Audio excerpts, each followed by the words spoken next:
Hello, I'm Kevin and I'm a software engineer at Rivet Games, and today I'll be going over some of the technical details for the RABe 523 DLC for Gotthard ban, such as the destination display system and the external brake indicators. Although we're all working from home, we're still working hard to produce top quality products. For the destination display system, we originally implemented it in the RABe 526 for the Lakeline route. And since the 523 has a similar display system, we've carried it over here into the DLC. So we wanted to create a system that's as lifelike as possible, but also still achievable in the game. And this is what we've came up with. If you want to change the destination display on the exterior, you can do this at any time you're driving the train. You just go over to this destination screen here, and you can change it using this keypad here. Now the numbers range from 201 to 240 for the 523, and that can be all the key codes can be found in the user manual. So as well as the input and the key code, you can just cycle through the destinations, and there's quite a lot to choose from. And if you make a mistake and input a number that it doesn't exist or doesn't have a corresponding display, you can just hit the clear button and try again. Not only can you see the destination change dynamically on the outside, you can also see it change on the inside. There's little destination views here and throughout the carriages, as well as with the player train. It also had to work well with the AI trains that the players will see in quick drive or in scenarios. That system's been implemented in the running number. So if we go into the scenario mode, we can see that every single carriage has a running number, and this is mainly used as like a unique number for the train to be identified by the dispatcher, so that when the player wants to do a coupling maneuver, it knows which carriage it's coupling to. We've added in a unit ID at the end here, so the running number is 523068, and then the checksum 5, and then we have a unit ID here, and this is the first class ABT, so it's unit ID 1, and they've been named 1 to 4, just so that we can differentiate in script which carriage we are sending messages to and which carriage we want messages to be received from. So the main way that the destination display system stays in sync is through the messaging system. So the player decides the destination in the front coach, and then a message gets passed along the full consist.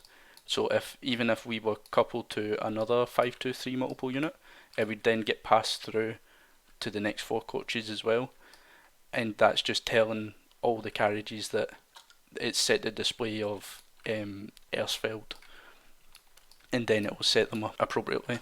So the way that the AIs are set up with the display is through this running number as well, and that is defined by the character at the end. So in the user manual, you'll see a destination list with the appropriate corresponding letter. I think A is 201, and that is the regional express service to Luzerne.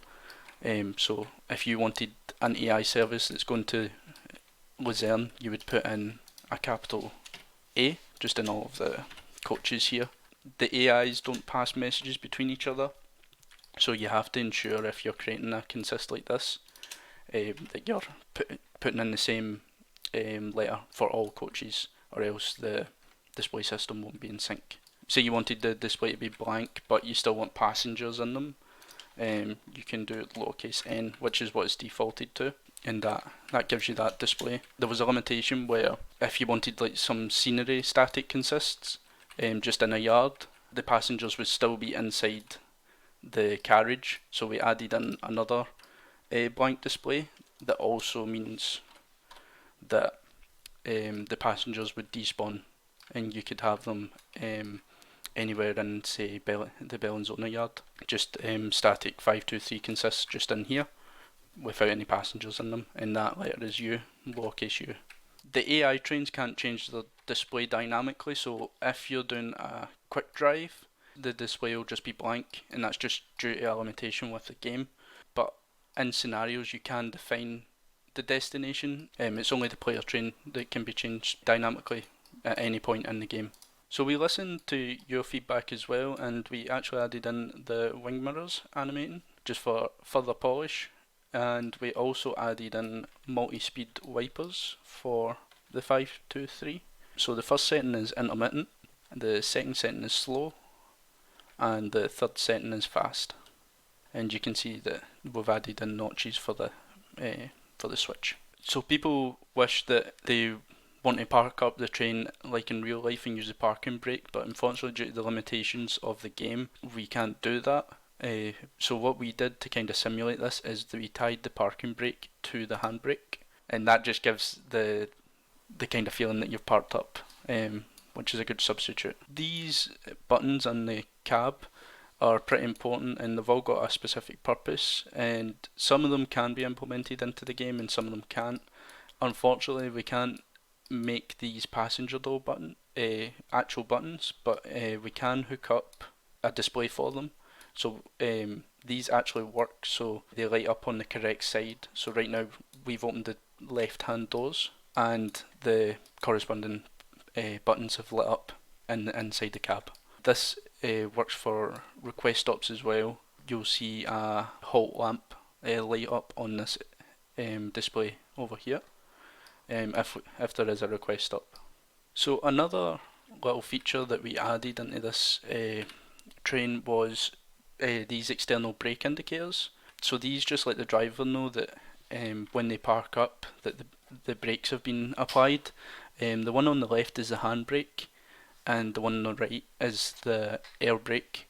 So if we apply the handbrake, you can see that it changes to red, and red equals applied and green equals not applied.